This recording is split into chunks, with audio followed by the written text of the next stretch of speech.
喺呢個瞬息萬變嘅世界，好多嘢都好似話事，金錢、權力、名利，都試圖成為我哋生命嘅主宰。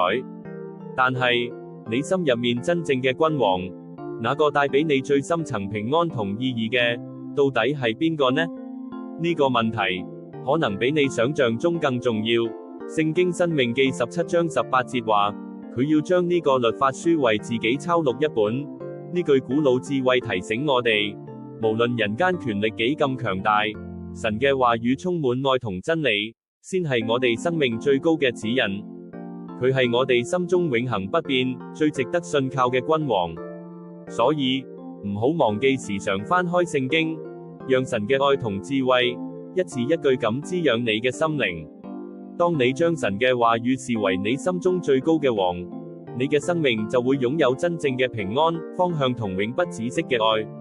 願呢份祝福永遠與你同在。阿門。